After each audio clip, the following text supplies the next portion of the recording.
Tazos and other Aussie disc collectibles. Tazos. Every Aussie millennial has always remembered them. Depending on your age, it will be dependent on what ones you collected over the years. If you were old enough in the early 90s, you may know collectible discs weren't always free. Collectible caps started in Australia as Pogs, a popular collectible cap brand from the USA. Aussie toy company Crown and Andrews distributed the first collectible Pogs in Australia in the early 90s. And at this point, they cost money, similar to the way you pay for basketball cards, and in 1991 included the popular cartoon host Agro in a Pog lineup. They were most commonly purchased from newsagents. By 1994, Crown and Andrews were pushing hard, and Pogs had a small following in Australia. It wasn't as big as the basketball card craze, however. Aussie glow-in-the-dark star sticker company GlowZone, the guys that made the stars for your ceiling, then launched glow caps also around 1994 in Australia, which was uniquely Aussie and ironically later led to the rival Tazo, the Oddbods line. Glow caps would cost money just like Pogs. They were mostly done by artist Andy Hook.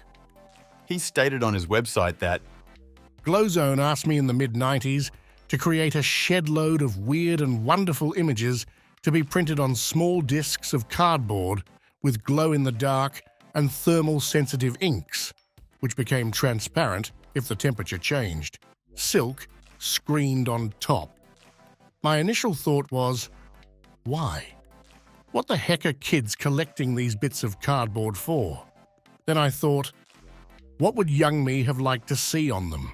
Lots of spoof monsters, dumb superheroes, some sneaky pro-environmental messages, exaggerated teacher types, and anything else my unconscious threw up as I doodled. They were really small, and the silk screening was quite crude, so this influenced how simple the images had to be. I was lucky enough to have some talented artist friends who worked alongside me on the glow caps. Wendy Ford and Richard Bell both made some great little images. the popularity of glow caps leads to GlowZone licensing The Simpsons in 1994. And for the first of many times, The Simpsons appeared on discs in Australia. This leads to many other licensed properties that appear on glow caps. 1994 also sees the first sporting pogs, or Tazo in Australia, with both AFL and rugby league codes releasing caps. Throughout the mid-90s, GlowZone goes on to license many Disney properties and other popular franchises. Actual Tazos make their way to Australia in early 1996. Tazos started in Mexico by Frito-Lay in 1994. They were named after the expression taconazo, that translates to kick with the heel, which was a reference to another popular school game in Mexico where children opened bottles with their shoes trying to launch the caps the furthest. Tazos had launched in 20 countries already, and although successful, it was nothing compared to what happened in Australia. Frito-Lay's Australia original intention was reported as follows. Our aim is to increase sales across the entire category in Australia, not just take market share. In Australia, consumption rates in this category are about half of those in the United States and around 2/3 of the United Kingdom. Frito-Lay reported to the newspaper that similar games existed in Australia, but research showed there was plenty of room for Tazos. Frito-Lay Australia hoped Tazos will take their place alongside such traditional games as marbles and yo-yos. When launched, Tazos were found in the then Australian Frito-Lay-owned brands Ruffles, Thins, Cheetos, Doritos and Tostitos. The brands Tazos were found would change in the late 90s, however. There was some very clever and smart advertising tricks to help launch Tazos. Initially, an animated commercial was made by advertising firm Burnett Conaghan and May and was featured on all 3 commercial Australian networks. To help launch Tazos, Frito-Lay distributed 150,000 sample kits via Westfield Shopping Centre live Looney Tunes performances. It gave another 500,000 sample kits via the Royal Life Saving Society Water Safety Program and sent 2 million sample Tazo kits to households via post. In total, Frito-Lay spent a whopping 10 million Australian dollars in promoting Tazos initially in early 1996. It was intentionally timed just before children went back to school during the January Australian Christmas-summer 1996 school holidays. Tazos took Australian kids by storm. In April 1996, it was reported that single-serve sales of Frito-Lay chips increased by 80%. Many schools across Australia banned Tazos and the canteens from selling the chips that contained them. Itham East Primary School banned Tazos after one child bought 10 packets of thins in one recess break. St. Paul's Apostle North School banned them from the canteen after 3 weeks of being sold, due to too much squabbling in the playground and older children manipulating younger ones. This was reported in the Australian Financial Review in 1996. Tazos caught the imagination of children who are the main consumers of salty snacks. On average, every Australian child aged under 14 has 150 Tazos. 70% of primary school children have collected the discs and 50% play games with them, prompting some schools to ban them. By the 1996 Sydney Easter Show, Tazos even got its own show bag. Tazos initially launched with Looney Tunes in February 1996. The rival company to Frito-Lay at the time was Smith's, who Frito-Lay would later absorb in the late 90s. Smith's Chips was the market leader in Australia, owning brands such as Smith's Crinkle Cut Chips, Burger Rings, Twisties, Smith Lights, Samboy, CC's and Cheezels. The Australian Financial Review reported that Smiths thought the Tazos promotion was expensive, unnecessary and desperate. They had no plans to launch chip collectibles. Tazos started in packets of Ruffles, Thins and Cheetos in 1996 with the Looney Tunes characters. Later that same year, Cheetah Tazos came in Cheetos. Then Looney Tune Techno Tazos also appear mid-1996 that would connect like Lego in Ruffles and Thins. It was reported in 1996 that most kids didn't actually play the game of Tazos, but if you did, the official rules were that you just stack them, whack them with a slammer, and whoever has the most wins. By July 1996, Smith's Chips parent company quickly changes its mind due to how successful Tazos are, and launches its own rival collectible card, Oddbods. Oddbods are made by Glowzone and are full-sized cards that are given out in packets of rival 1996 Smith chip brands, which included Smith Crinkle Cut chips, Burger Rings, Twisties, Cheezels and CC's.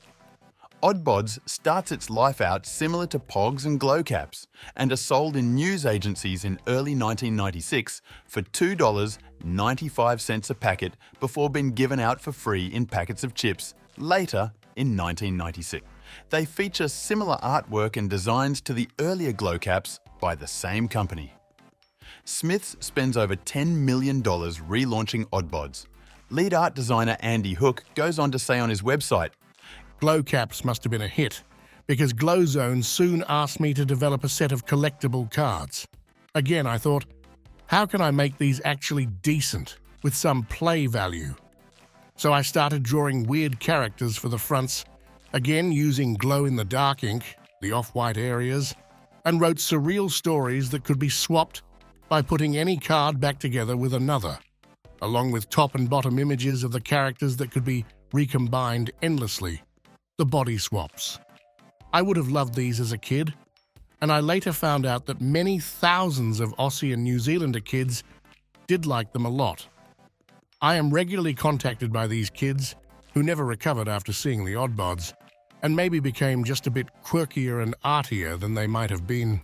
96 also sees Smith's release Space Oddbods and Footy Oddbods. Later in 1996 sees The Simpsons join the official Tazo lineup. These were also the first Magic Motion Tazos. Rival companies had already done Simpson caps. These were lenticular discs that moved. Then Chester Cheetah Techno Tazos appeared in Cheetos. Then Time Warp Looney Tunes Tazos released. These included Looney Tunes characters in historic scenes and were also connectable, and some also glowed in the dark.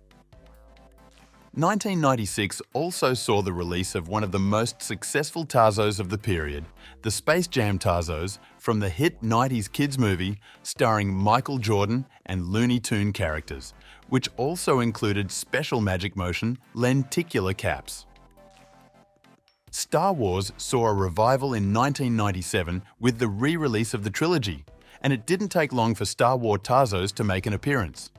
Some of these even contained mini-clips of the Star Wars trilogy and were also lenticular. 1997 also saw the appearance of the Batman and Robin movie from the same year. This would be the first time they moved away from caps discs, and these were rectangular movie clip lenticular cards in the shape of film.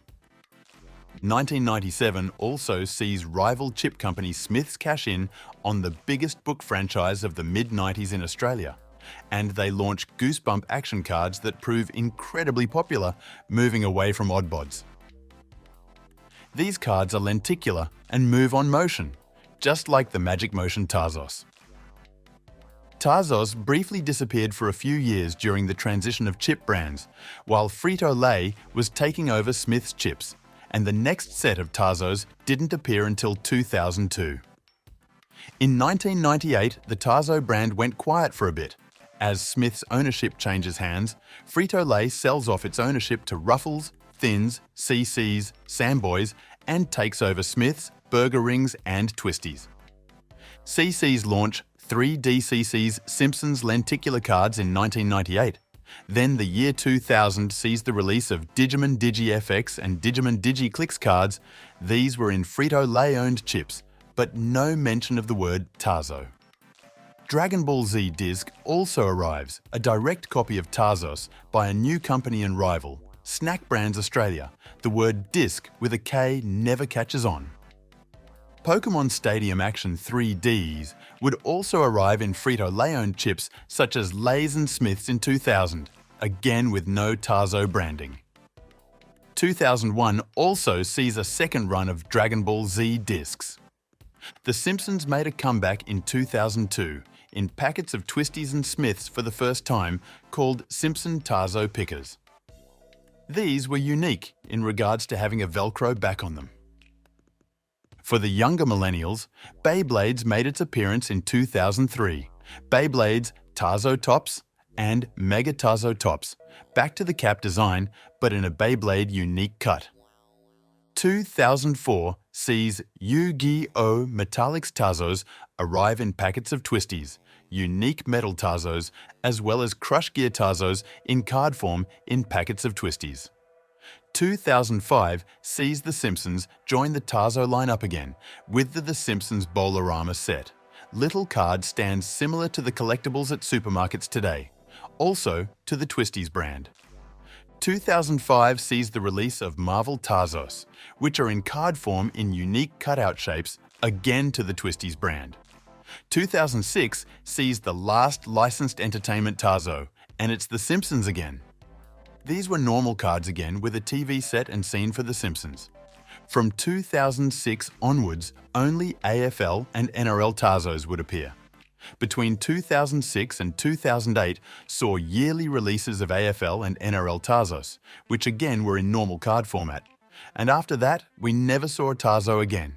In 2009, nearly all the junk food companies, distributors, advertisers, and supermarkets signed a children's marketing agreement that stopped advertising toys that don't promote healthy living. There hasn't been a Tazo in chips since 2009. This same agreement stops McDonald's advertising Happy Meal toys. Don't forget to like this video, subscribe, and share with your friends.